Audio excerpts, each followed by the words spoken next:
Get connected, Fitchburg. We're launching Fitchburg Connect, the city's new monthly e-newsletter that keeps you informed about all the events, services, and updates that matter to you. Get it in your inbox once a month. Our first edition is live now. Sign up today to get Fitchburg Connect.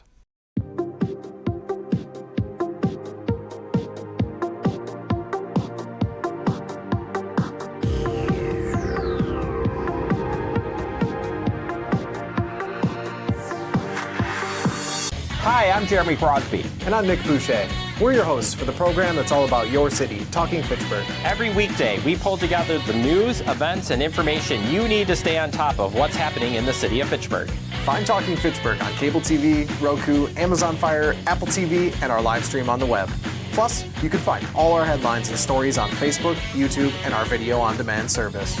This is your city. Keep up with Talking Fitchburg and the issues affecting you and your neighbors.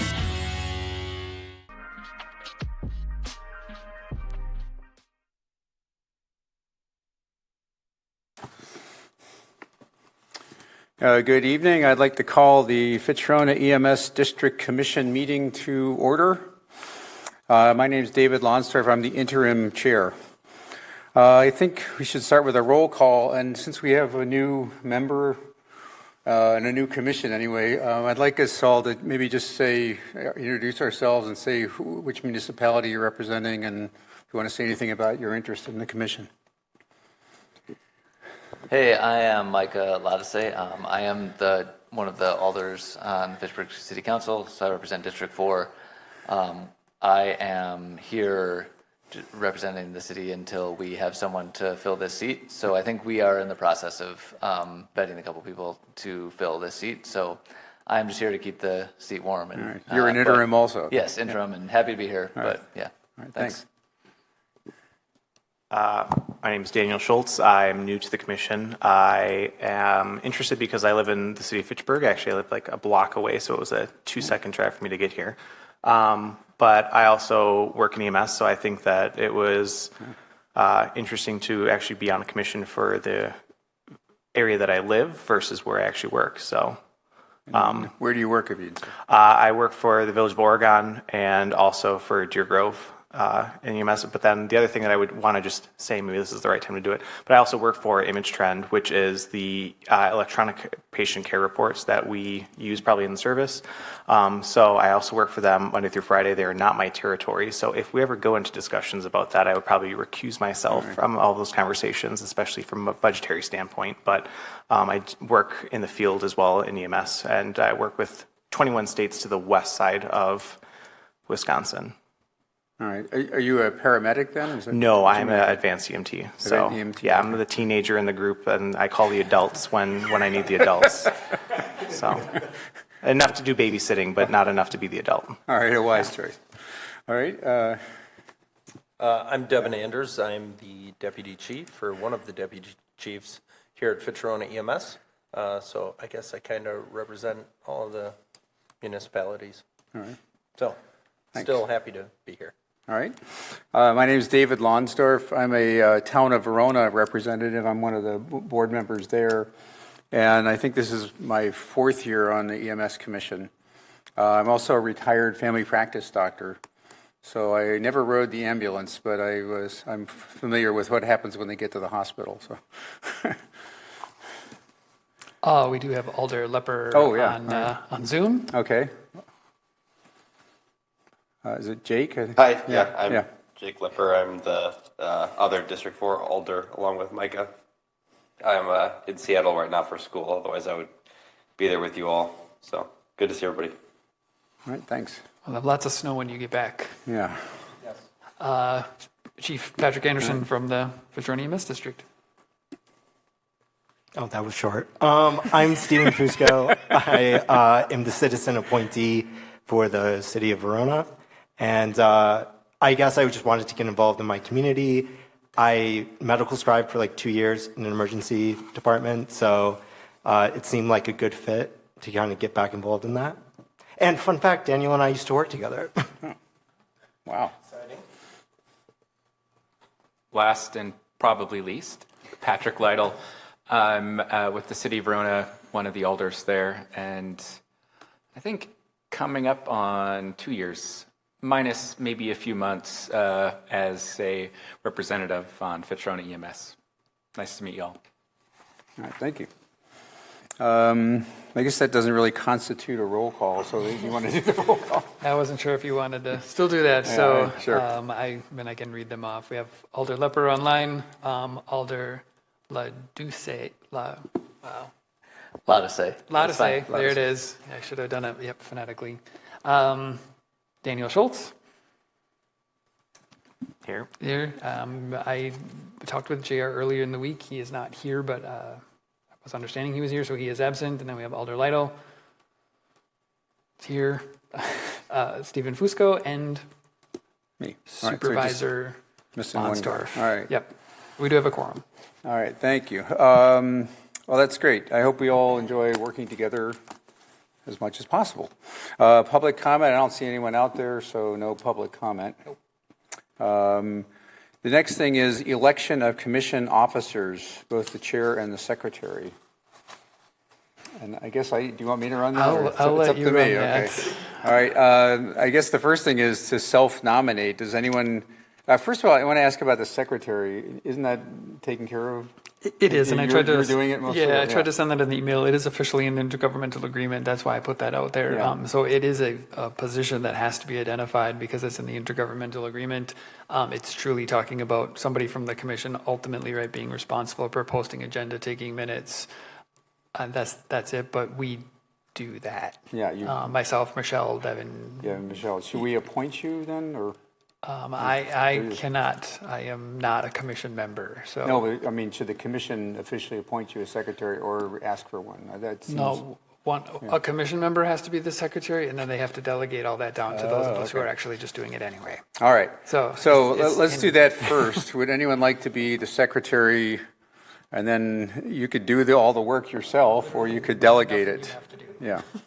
I mean, I've never gotten to do that. So yeah, I would love to be in the position and then to delegate all of the work somewhere else. So I would love to have that officially done. All right, and it's Daniel Schultz, right? Yes, correct. All right.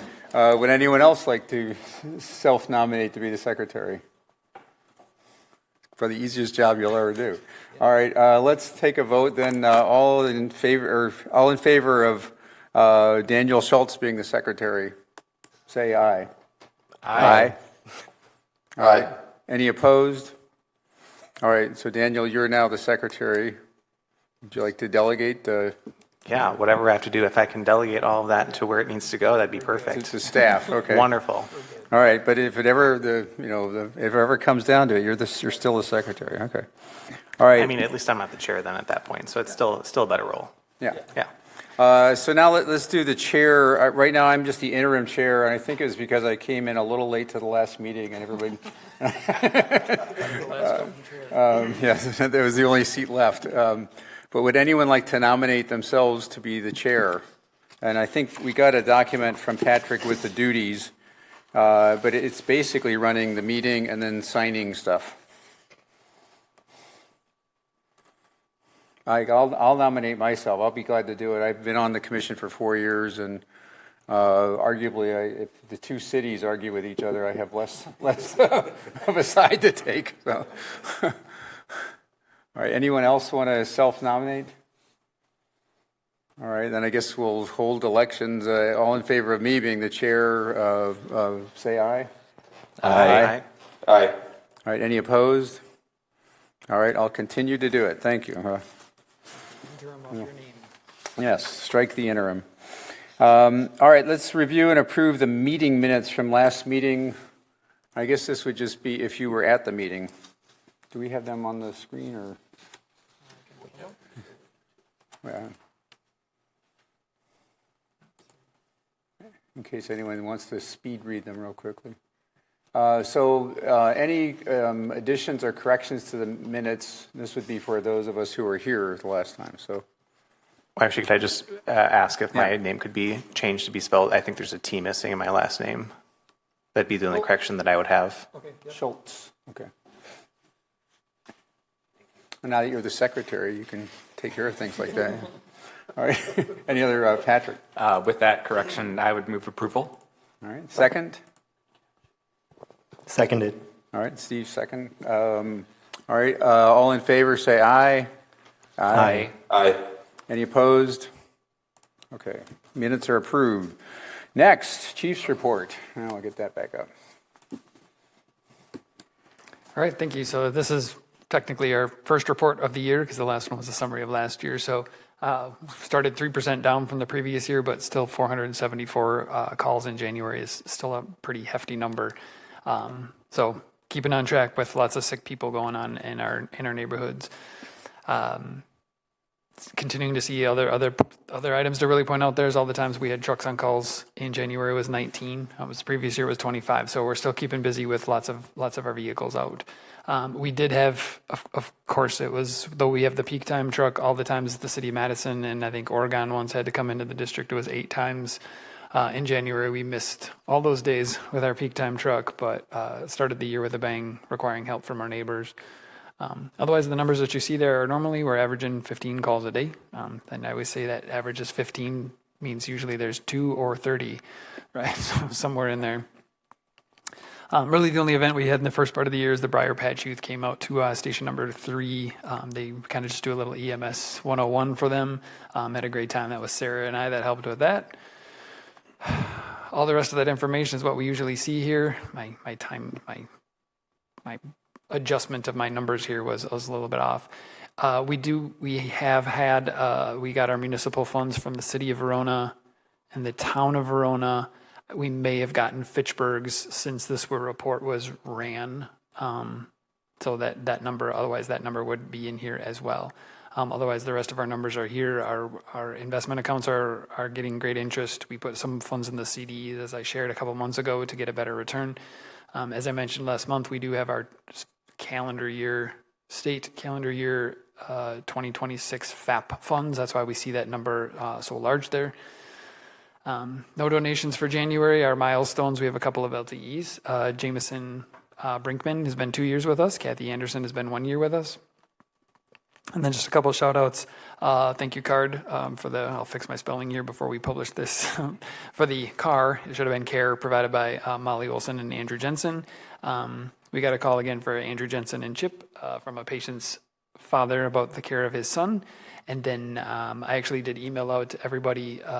Jeff, Deputy Chief Dostalik. Last year, we got a grant for some falls prevention, and he actually has helped with the Safer Communities of Dane County group and has actually gone out and did quite a few fall prevention presentations throughout the county to our neighboring communities. So we got a thank you from Dane County, a thank you from Safer Communities for all of the hard work that they've done over the last year. So I wanted to make sure he got recognized that he was very much a big part of that. Otherwise, I'll entertain any questions for the Chief's report.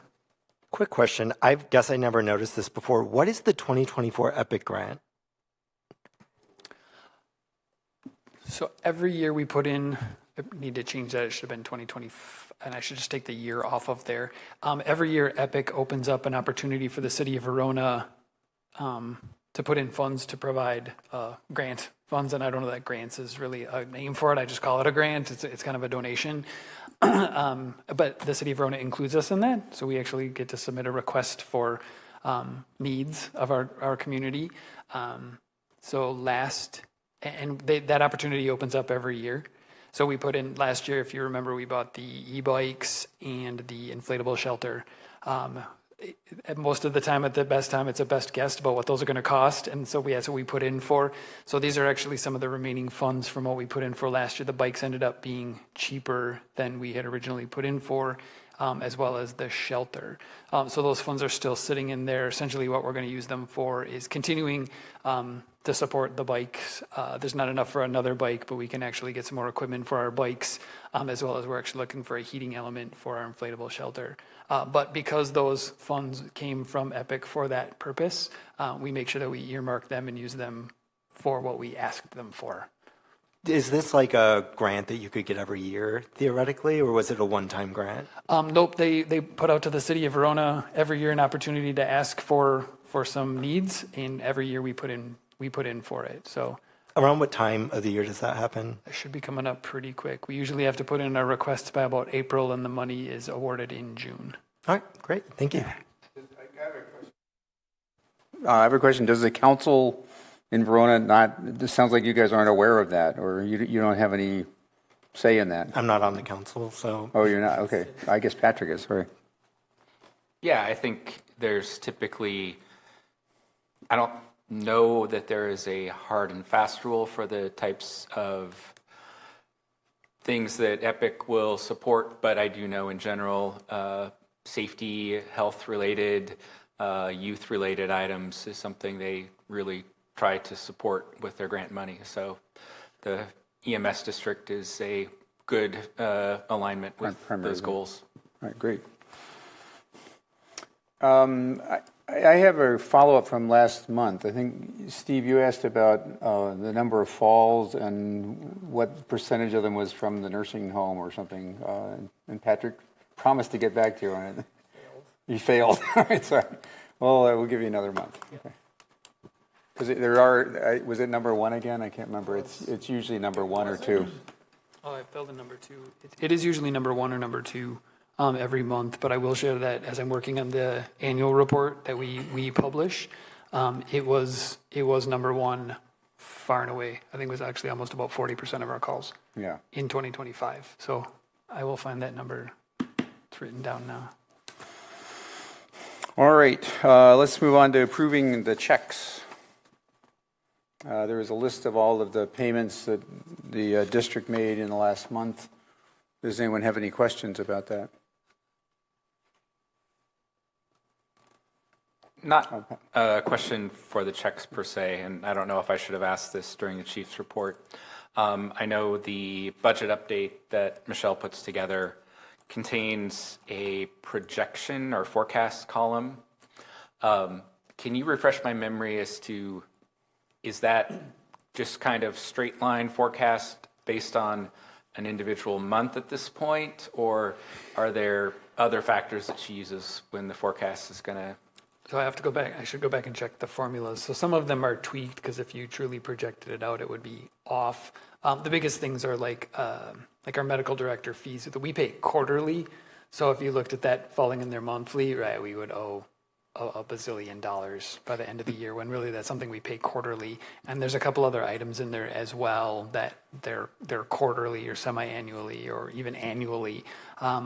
Largely those projections are, yes, per month, and that if we continued on this track at the end of 12 months, that's where that forecast would be. That's not to say that the formulas aren't screwed up somewhere. The other hiccups that go in there is payroll, scheduled overtime, retirement, and health insurance are all kind of set aside, and the formulas do some unique things with those. The big one being health insurance, because we pay for health insurance the month before the health insurance is due. So it always looks, especially it'll be for this month, it always looks like we made double payments because December paid for January, and then when the auditors come, then that money actually gets refunded to 2025 and the new money comes into 2020. So it gets weird in the beginning of the month, the beginning of the year. But I think the short answer to your question is yes, those are forecasts that if we truly stayed on this path, that's where we would be at the end of the year. Short of, again, something like computers the computer support line gets a little weird because we had to replace we purchased two laptops, which we're not going to be replacing two laptops every 2 months for the next 12 months. So, right, just for that generalizing forecasting by the end of the year. Yeah, I think it's always striking a balance between trying to identify things that are going to be, that have the potential to be inconsistent with the budget or the estimate, and not necessarily freaking out if there's a $400,000 variance projected for the full year, just really 1 month into the year. So yes, and some of those are they're called prepaids. Right, and now we're digging into the financial stuff that if anybody knows more than I do, please feel free to pop up in auditing. But they're prepaids, and the prepaids are things, the check you just got to sign for me, right, for $21,000 for preventive maintenance for the next 3 years. So that's reflected in there, but then when that finally comes due, right, it actually changes from a prepaid to an actual expense. So some of those funds that are in there are earmarked for future purchases. Thank you. Yeah, I'll just add, in the years I've been here, it's a $4-point-something million budget, $4.5 million budget. And I'm always amazed at how accurate you end up being by the end of the year, given all the vagaries that happen throughout the year. It's, Me too. yeah. Don't say that. All right. Any other comments or questions about let's see, what we're doing the accounts payable. So we need to approve that. If I could just add one thing, Yeah, too. sure. When it comes to the run income, the run revenue, it's so variable based on not necessarily our call volume, but the months, the pair kind of projection. But January is not, I think, typically one of those crazy, crazy high months. And, you know, I see we're a little bit short there, but that stuff usually just evens out throughout the year. Thanks. I will say that unlike the fire department and the police department, EMS is uniquely funded almost exactly half by the taxpayers and half by the people getting the services. If you think about police and fire, you don't pay when the policeman arrests you or stops your car, or the fire department, comes to your house or something like that. But the ambulance, you do. You get a bill from the ambulance, and given the vagaries of that too, it's amazing that we can, accurately forecast the budget. So. All right. That being said, let's move to. So do we? Let's see. We have not We've not approved. All right. All in favor of approving the accounts payable, say aye. Quick point of order. Do you want someone to make a motion for that? Aye. Sure. Okay. Yeah, that's a good point. Just in case for future. I'll accept the motion. Our secretary probably would prefer that. I would. It's his first. I'm getting rattled here. There's too many speeches. I'll make a motion to approve the accounts payable report. I'll second. All right. Now, if there's no further comments, all in favor, say aye. Aye. Aye. Any opposed? All right. Now we finally approved the checks. Let's. I don't know what we're doing with employment categories, but I guess Patrick's going to tell us. Yeah, thank you. So we currently, I sent this out, and we'll throw this up on the screen here. I apologize for not sending out completely sidetracked of. So there's a new, I don't know how to call it new. There's new regulations out there about accessibility, and anything on the internet has to be accessible. As we're learning all of this stuff, and one of the things in countering that is actually people who are essentially red, blue, colorblind can't see some of the changes we make on documents. So I'm in the process of teaching myself how to no longer redline things, because we can't do that anymore. But I can use orange. I did learn that, but not until I didn't have this. So we actually don't have the original document to look at. It's fine. What we do, if you remember, we have a policy. We actually do have a policy on defining employment categories. I'm going to start with later in the document and then come back to the beginning of it. So really, there's only two things we changed with this. We had previously defined what a regular full-time employee is, which is actually also defined in the collective bargaining agreement. And then we had non-represented employees, which are not represented by a collective bargaining agreement. And we had three categories of those, and that was management, which is the three chiefs, who manage district functions. We created a role for Michelle, who doesn't supervise people, but functions as an office manager role. And then we had LTEs, right? They're the true definition, right? Seasonal, temporary, specific works. Right, so that's the people who cover, vacations and sick time. There was a very specific intent not to call them part-timers, because part-time employees actually are addressed in the collective bargaining agreement. So that's why we have historically called them LTEs. What one of our goals is we currently, because of our peak time ambulance project, right? We've got employees we've got some LTEs who are essentially committing to us to work 1 or 2 days a week for 12-hour days. So the intent is to try to incentivize those employees to pick that shift up. And I've got 2 of them right now who have consistently picked it up. We're still learning all of 6 weeks in here. But we also have a procedure that does not, that the guidance is largely we don't have 2 LTEs work together, but meeting certain criteria, working with the collective bargaining agreement and the MOU we signed, I think it was last month, to get this up and running. The intent is to kind of create this new category of an LTE2 that would allow them to give them a little bit more, definition is up here, right? So a regular LTE would work less than 48 hours a month, and incentivizing the position. Potentially what I'm looking to is to take some of the cost savings from our retirements that happen later this year and potentially pay this LTE2 position more as far as an hourly wage to incentivize the commitment of an LTE2 to work, say, every Tuesday, every Thursday, as we try to solidify this peak time ambulance. But to do that, we have to define what an LTE2 is, right? The goal is not to increase that pay for everybody. It's to kind of, again, incentivize that position. This was working with the union to decide, well, what does that mean, right? What does that incentivization do? So what we worked with, came through, was that they're regularly scheduled more than 48 hours per month, which works into the at least 4 days a month, which is that 1 day a week for 4 weeks, as well as we also wanted to have that more than 2 years of service with Fitch-Rona or another agency providing 911 service. So we also didn't want to grab as much as we can grab new grads to fill in those spots, we're also trying to incentivize, because we currently only have that peak time truck is largely staffed by 2 LTEs. So we don't, right? The goal is not to bring 2 brand new medics and put them on that truck together. Right, so we want some kind of stability in that schedule. So that's why we put the 2 years of service in there. Not that we can't put a new grad on there as a partner, but making sure at least one of the people working on that truck meets this criteria. Other one is we have dealt with in the past, if we have any of our full-timers who move to a part-time or to move to this LTE position, they're kind of automatically just granted that LTE2 spot.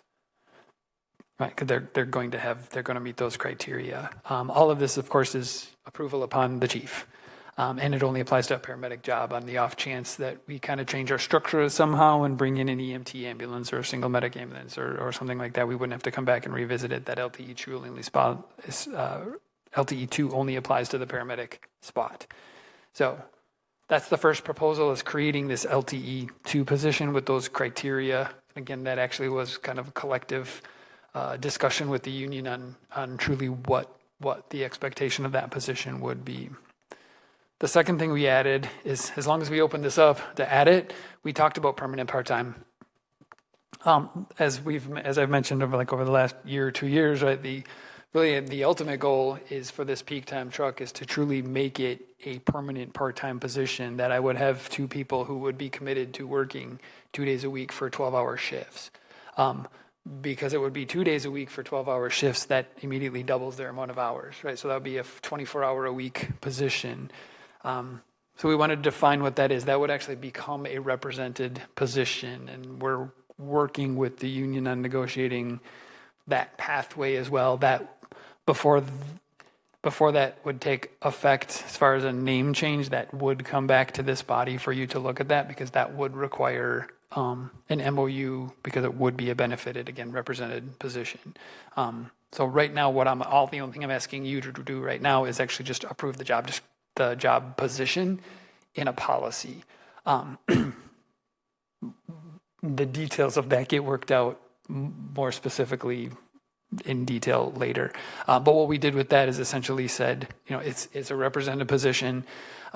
They work less than 2,496 hours, right? They work less than a full-time position, but more than the 1,248 hours, which is essentially 24 hours a week, not 48 hours a week. Still need to do a little bit more research with HR I was going to work with Sarah here in Fitchburg or Mitch in Verona. I do believe there becomes some benefit options that get required once we start reaching that 40 hours a week thing. But most of that is going to get worked out in that MOU that would come from creating essentially an addendum to the collective bargaining agreement. So we'll make sure we have those ducks in a row, but that's kind of just the hours that we worked off of, right? You work less than a full-time, but you're giving us 24 hours a week. So it's not, right, I'm going to give you 24 hours this month a week, and then I'm going to take the entire month of June, July, and August off. So it's truly trying to solidify as we move forward, right? We got 2 days this year for our peak time truck, right? The goal is 2 more days next year, or maybe 2 or 3 more days the year after that, right? The goal is to ultimately get that filled by permanent part-time staff, so I don't have to wait every month to see who signs up for a shift. We actually have people committed to the shift. So that is the 2 additions. It would be the permanent part-time and the LTE2 spot. I have is this a discussion where I can ask questions? Yeah. Cool. I have 2, and this might be getting into the weeds when we get to that point. And if it is, you can tell me to park it, and I will totally park it. Yeah. What happens when an employee is in, whether it be like the permanent part-time position or the LTE2, and the rig that you're using is offline for maintenance or something like that? What does anything happen with that person in order to maintain their hours? So currently what we're doing, this was part of the why we added the 6th ambulance, because now I've got three spares per se.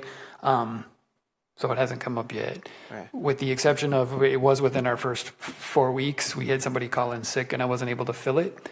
So the current approach under the LTE2 auspice, I reached out to the other person assigned to that shift and said, I can have you come in, right? I want to value their commitment to the shift. So it was, I can have you come in and write as a 3rd, or you can just not come in. And both times they just said, I got other things I can do today, and they didn't come in. But they are given the option, right, to respect their commitment to picking up the shift, to come in and write as a 3rd. That will change for a permanent part-time, because those people would be guaranteed work. Mm-hmm. So that one is a little in the weeds, because we have talked about it. What does that mean? Do we mandate people back to work? What do we do? That hasn't been decided, but that will be a difference. Okay. And then the other question I have is in this. I guess if an employee were to be in either the permanent part-time position or in the LT position, and is there anything stopping them from picking up a shift? And granted, this comes down to like a whole bunch of other staffing things, but is there anything preventing them from picking up additional shifts on a non-peak day? No. Okay. Does that then impact their hours with the amount of hours that they'd have at the end of the year if they were to suddenly have 1 week where they're going above, the 48 or whatever it ends up working out to, if there's like a special event or something like that? For the LTE2 position, no, because they could currently sign up for as many hours as they want. Potentially for the permanent part-time position, and then it goes back to the I don't know the repercussions if they're only scheduled for 1296. Would that be 1248, and ultimately, right, they picked up so many shifts, they hit over 2,400 hours. I think that means something through the Department of Labor. I don't know what that means. Sure. So I mean that would be a part-time employee working full-time hours, which I think would be pretty difficult to do. But we would absolutely spell that out in there. So there would probably be some limitations of you would not be able to go over X amount of hours per year. And that's probably what you're talking about would be defined later on, probably in a little bit more detail once we get to that point. Yep. Cool. Sweet. Thanks. Yeah. All right, good questions. Other comments, questions? Yeah, I just had a quick question. Can you kind of describe what the average LTE employee is like? Are they students that do this kind of while they're still getting their education? Like, I just want to get an understanding. Is this like you would start as an LTE while you're still getting your certification, and then you would ultimately go on to a permanent position? So all of our LTEs are paramedics, so they're at least coming straight. We have a couple of them that do come straight out of school. We grab them right away. We get our hooks into them. Most of the time they did their ride time with us, so we know they're phenomenal students and like we want you to come work here. So they can come very green, straight out of school. Or we do have one, John Ubalacher, who's been a medic for 30 years. He works in Milwaukee, but he lives up here, and he picks up every couple weeks. He'll pick up a Saturday. It is the gamut. Almost all of them have outside employment. Some of them work in Dane County. Some, I'm trying to think, off the top, it's Baraboo, Wanakee, Sun Prairie, Deer Grove. A lot of them are in Dane County. Some of them are out of, Beloit. And they come with anywhere from brand new to 30 years.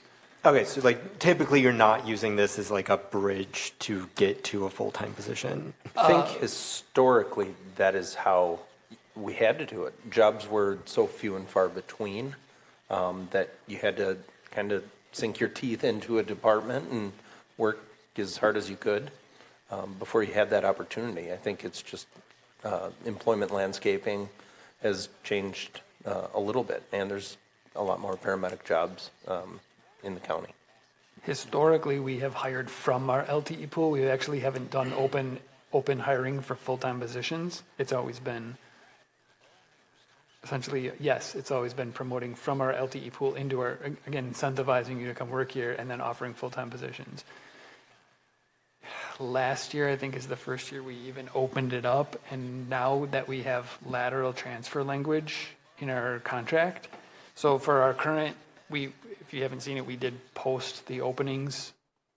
We posted a hire, we're in the process, at least posted the job for our 2 retirements coming up in May and June. Because of the lateral transfer language, we have to open it up, because otherwise we're not going to get, right, there's no use of putting lateral transfer language in there.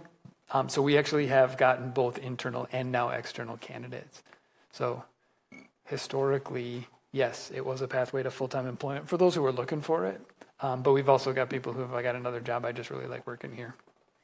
Thanks for that context. Yeah.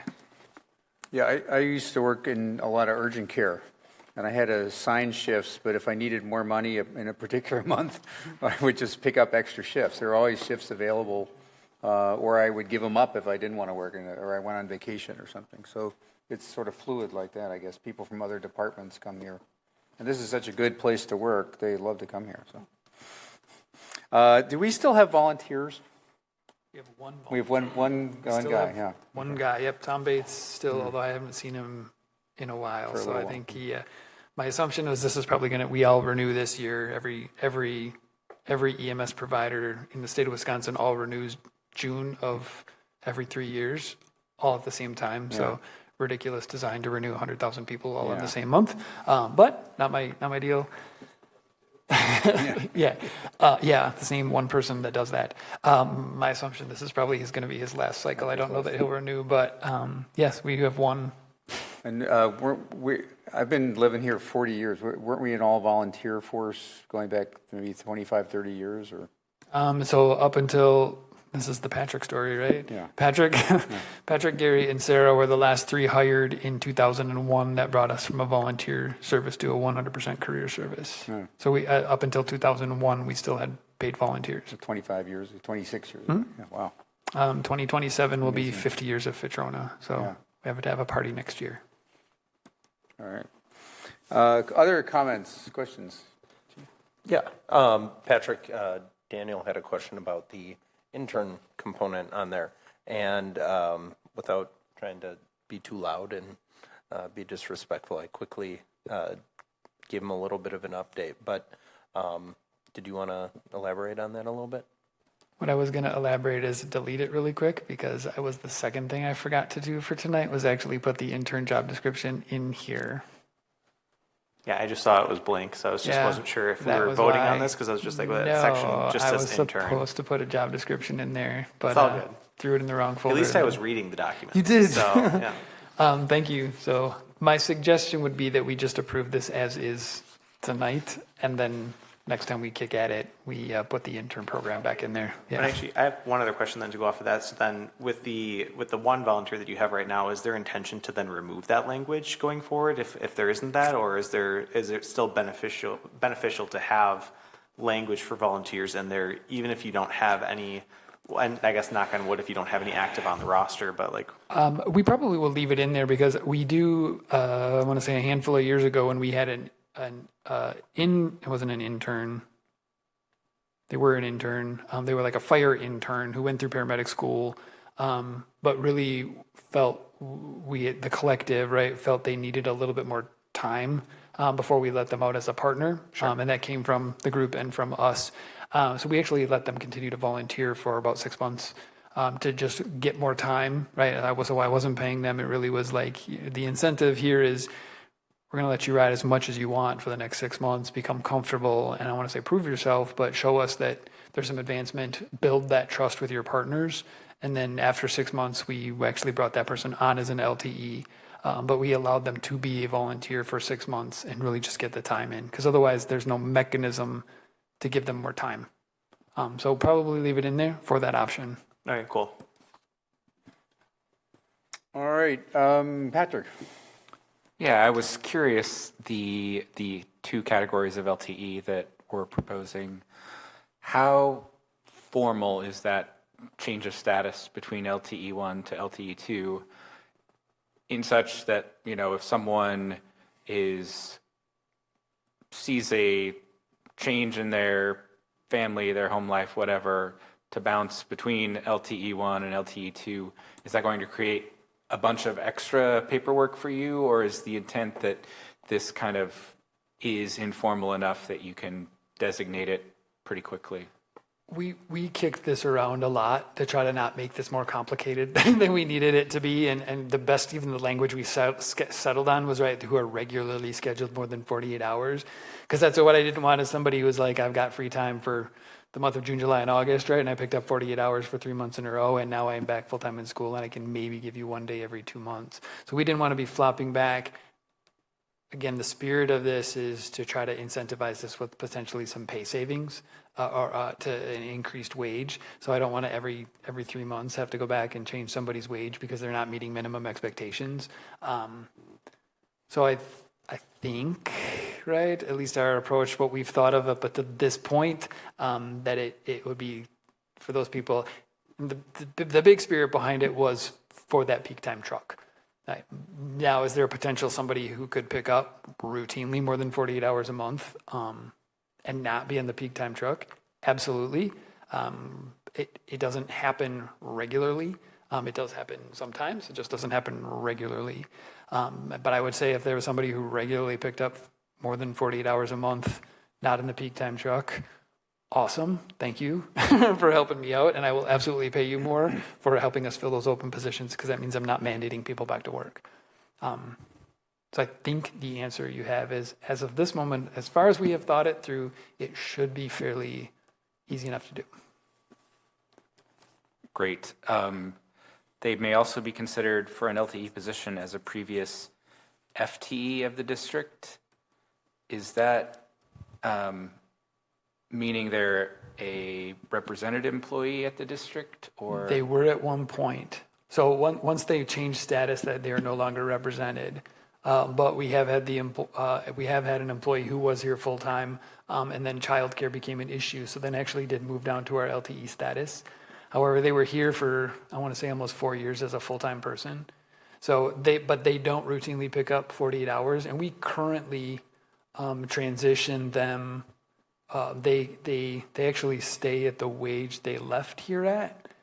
That's the wage they will currently do, but they stay in our LTE pool. As long as they're meeting those minimum hours, they stay here. So again, incentivizing employees who can't do full-time, but they know the system. We train them. We spent a lot of time here, and they have now they've got the ability to give us some of that time back. So we do end up paying them more than the LTEs, but we've also invested a lot of funds in them, and they're willing to give us that time and give us back. So we have people who know our district, and they're coming back and working for us. So that's where that is. They automatically kind of transition to that FTE 2.